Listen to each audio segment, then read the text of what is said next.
হযরত দাউদ আলাইহিসসালাম। আল্লাহ তাআলার অসংখ্য নবী রাসূলগণের মাঝে তিনি ছিলেন বিশেষ মর্যাদার এক নবী। আল্লাহ তাআলা তাকে জাবুর কিতাব দিয়েছিলেন। তিনি তা এত মধুর কণ্ঠে তেলাওয়াত করতেন যে মানুষ বিভোর হয়ে শুনত। বনের পশু পাখিরা তার তেলাওয়াত শোনার জন্য লুকালয়ে চলে আসত। নদ নদীর মাছ পর্যন্ত নদীর পাড়ে ভিড় জমাত। দাউদ আলাইহিসসালাম নবীও ছিলেন, আবার বাদশাও ছিলেন। একদিন তিনি দরবারে উপবিষ্ট। এক চাষি তার কাছে নালিশ নিয়ে এলো। সে বলল, অমুক ব্যক্তির বকরি আমার ক্ষেতের ফসল খেয়ে ফেলেছে, আপনি এর বিচার করুন। আপনার কাছে আমি এর সুবিচার প্রার্থনা করছি। বাদশা দাউদ আলাইহিসসালাম বাদীর নালিশ শুনে বকরির মালিককে উপস্থিত করার আদেশ দিলেন। বকরির মালিক উপস্থিত হওয়ার পর তাকে জিজ্ঞেস করলেন, তোমার বিরুদ্ধে চাষি যে অভিযোগ করেছে তা কি সঠিক? বকরির মালিক জবাবে বলল, হে আল্লাহর নবী, বাদীর অভিযোগ সত্য। অভিযোগ যখন সত্য প্রমাণিত হলো, দাউদ আলাইহিসসালাম বিচার করার প্রতি মনোনিবেশন করলেন। তিনি চাষি ও বকরির মালিকের কাছে জমির ফসল ও বকরির মূল্য জানতে চাইলেন। তাদের ফসল ও বকরির বাজার দর যা তাই বলল। এতে দেখা গেল বকরির চেয়ে ফসলের মূল্য অনেক বেশি।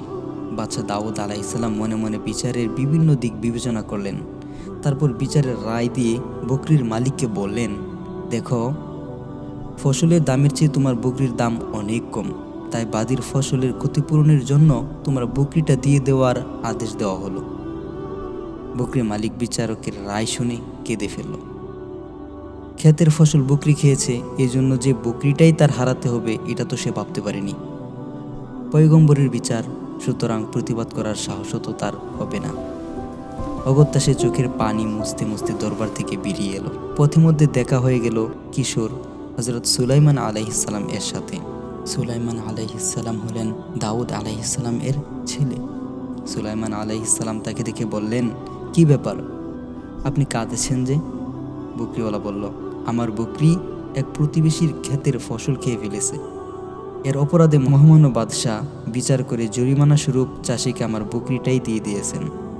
কিশোর সুলাইমান আলাইহিসসালাম তাকে বললেন, তুমি বিচারকের নিকট আবার যাও, গিয়ে তাকে বলো, যাব না, আমি পুনরায় বিচার প্রার্থী। দয়া করে আপনি ভালোভাবে চিন্তা করে বিচারটা আবার করে দিলে এই গরিবের মহা উপকার হবে। বকরির মালিক সুলাইমান আলাইহিসসালামের কথা অনুযায়ী পুনরায় দরবারে ফিরে গেলেন, আবার বিচারের দাবি জানালেন। নবী দাউদ আলাইহিসসালাম বকরির মালিকের কথা শুনে ভাবলেন, নিশ্চয়ই এর পেছনে কোনো বুদ্ধিমান লোকের হাত আছে। তা না হলে একজন সাধারণ চাষি কিভাবে দ্বিতীয়বার বিচারের আবেদন করতে পারে? তিনি বকরির মালিককে জিজ্ঞেস করলেন, আচ্ছা, কে তোমাকে আমার কাছে পাঠিয়েছে? সে সরল মনেই উত্তর দিয়ে দিল, শাহজাদা সুলাইমান আমাকে এ সকল কথা শিখিয়ে দিয়েছেন। দাউদ আলাইহিসসালাম এ কথা শুনে কিশোর সুলাইমানকে ডেকে আনলেন। বললেন, বাবা, তুমি কেন আবার তাকে দ্বিতীয়বার বিচারের জন্য আমার কাছে পাঠালে? আমি তো সঠিকভাবেই ফয়সালা দিয়ে দিয়েছি। দাবিদারের যা হক সেই হিসাবেই তো আমি তাকে বকরি দিয়ে দেওয়ার আদেশ দিয়েছি। বালক সুলাইমান মাথা নিচু করে নম্র সুরে বললেন, আব্বাজান, আমার মনে হয় বিচারটা আর একটু অন্যভাবেও করা যায়, যার দ্বারা চাষি তার ফসলের ক্ষতি কাটিয়ে উঠতে পারবে এবং বকরির মালিকেরও বকরিটা পরিপূর্ণ হাতছাড়া হবে না। দাউদ আলাইহিসসালাম বললেন, তাহলে বাবা, বিচারটা তুমিই করো দেখি।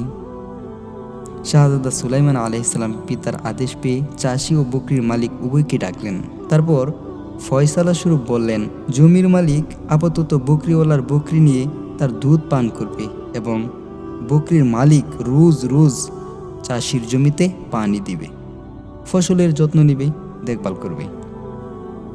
যখন ফসল পূর্বের ন্যায় সতেজ ও বড় হবে, তখন বকরিওয়ালা তার বকরি ফিরে পাবে, জমিনে পানি দেওয়া ও যত্ন নেওয়াও বন্ধ করবে। এভাবে ফয়সালা দিয়ে কিশোর সুলাইমান আলাইহিসসালাম উভয়কেই বিদায় করলেন। পুত্রের এই বুদ্ধিমত্তা দেখে পিতা প্রাণ ভরে দোয়া করলেন। বন্ধুরা, তোমরা কি বলতে পারো কে এই বালক সুলাইমান? কে তাকে বিচার করার এমন সুন্দর জ্ঞান দান করেছিলেন? হ্যাঁ, তিনি আল্লাহর নবী হযরত সুলাইমান আলাইহিসসালাম। আর আমাদের সকলের প্রভু আল্লাহ তাআলা তাকে উত্তম বিচারের জ্ঞান দান করেছিলেন। সুবহানাল্লাহি ওয়া বিহামদিহি।